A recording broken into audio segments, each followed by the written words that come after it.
Hey guys, welcome back to another video. So in today's video, I'm collaborating with Padres, another great Padres YouTube channel, and we're going to be talking about the recent Dodgers series, kind of recapping it, and also talking about Manea and our just thoughts on the overall what's going on with the team. His links will be down in the description. So how you doing today? Doing good. Thank you for having me. Yeah, of course. All right, so game one, great game for us. We win 7-1.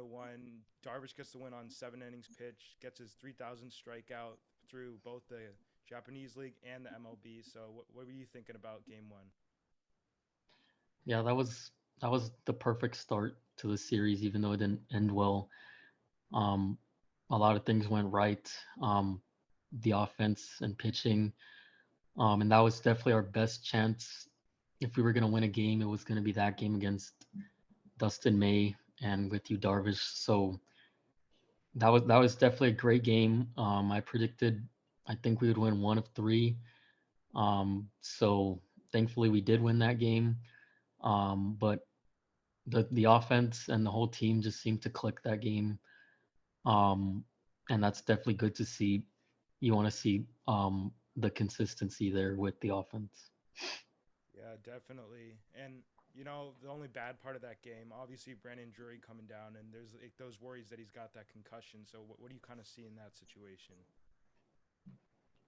Yeah, yeah. I mean, it looked pretty bad when the helmet flap like flew off. But I don't know. I mean, I think he stayed in the game. I don't know. I think he did, but then he came out when the inning ended. Um, I don't know how long that would necessarily be for him to be out. Um, but I don't really know, that much about the injuries and stuff like that. So hopefully it's not that bad, and hopefully he doesn't have to miss too much time if he's gonna miss more time at all. Yeah, he's definitely a huge bad for us in the long run, but great game one. So now let's move on to game two. Definitely just game was pretty much over from the start. Sean Manaea, I don't know what Yeah. to do with him. What do you think about that?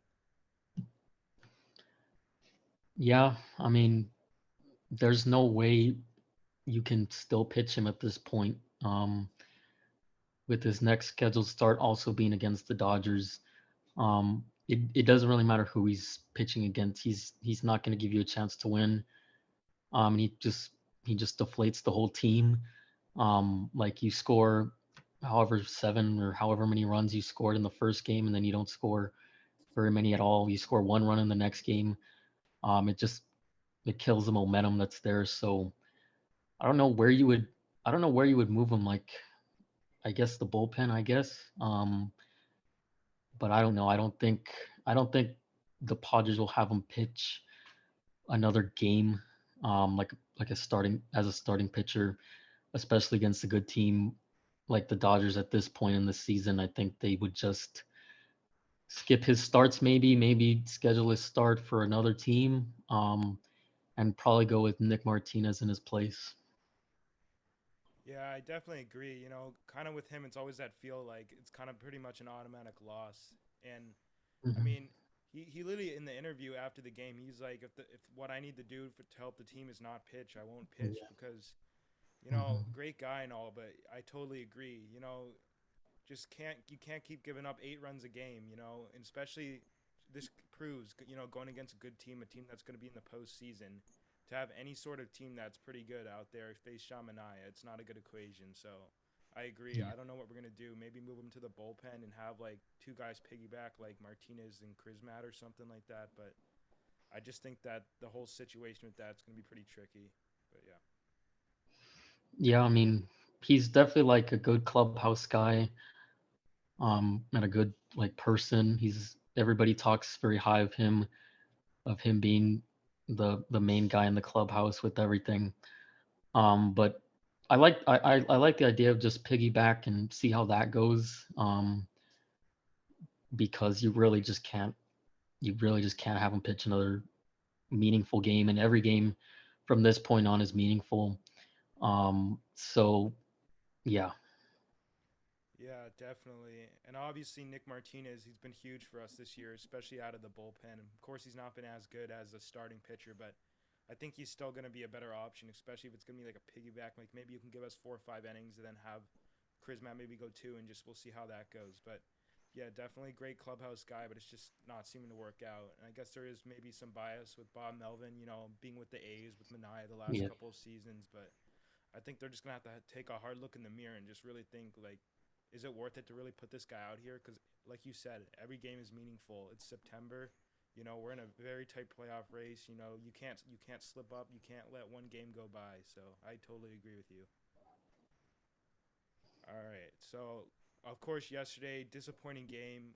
We had our opportunities. Obviously, with that Trent Grisham strikeout was terrible, and that Trey Turner bloop hit. But at the end of the day, we end up losing 9-4. So, what are your thoughts on yesterday's game? Yeah, I was it was a pretty frustrating loss, even though like I mean you don't expect to win that game. Most fans were not expecting to win that game. And we're gonna be content either way with just winning one of three. But just a bad outing for Clevenger. I don't know really what happened, but he walks two guys in a row with the base loaded or something like that. Bellinger and Gallo, I think he walked. So he just didn't have it. The offense tried to rally, but I'm not sure putting in. And the umpire was just bad the whole game. And I'm not sure putting in Morihone in that situation was the best move to necessarily make. But that definitely ended the game pretty much. So they basically just have to move on. They have a game today, and you know, basically move on from that, and hopefully try and get a win today and in the series. Yeah, big series. 3 games against Diamondbacks. Not the greatest team, but we're gonna have to at least win the series and just continue to win consistent baseball. We've been struggling overall, but it was a pretty good road trip. 6-3. You'll take that. And I think if we are just able to, have a good series against the Diamondbacks, it's gonna be huge for us. Yeah, I don't think the Padres don't have to face Zach Gallen, who hasn't given up any runs in his past however many outings. So they should definitely be able to have a good offensive series, and definitely win that series. Um, Sweep maybe. I don't know. I think I would be um, fine with 2-1. I would like the sweep for momentum heading into the next series, which is also at home. Um, but yeah, I mean, it doesn't really matter at this point how you win the games. You just need to win the games. Whether you're scoring multiple runs or you're just scoring 2 runs and you win the game that way, that's basically all it really takes at this point to keep yourself in the playoff, um, in the position you're in, which is a pretty good position to be in right now. You're not on the outside looking in. You're already in. You just have to keep winning, and you'll stay there. Yeah, and I like what you said about like the offense kind of trying to get them going. I think that starts with like really getting Soto going again. He just snapped like an 0 for 17 or 18, and he's probably the best hitter in the game. But every type of hitter, no matter how good or bad you are, there's always going to be those stretches. And if we can get Soto to have a huge series for us, we have a very good chance of winning it and most likely sweeping it if he can be big for us. So yeah. Yeah, I mean, it's pretty interesting how he's come over, and he hasn't been underwhelming because he's tremendous at getting on base. And Machado's been better ever since Soto's been here, but he's kind of been on a cold streak. So is Josh Bell coming from Washington. So it's interesting, but a guy like Soto is, I mean, they're not throwing to him, so it's hard for him to kind of get going, because you're not trying to force swing at bad pitches because he doesn't do that. Um, so it's hard, but he's talented. I'm sure he will get it going. Um, and but the walks are still great. Um, like just watching him as in his time as a Padre, I've never seen someone walk as often as he does, and he just knows the strike zone really well.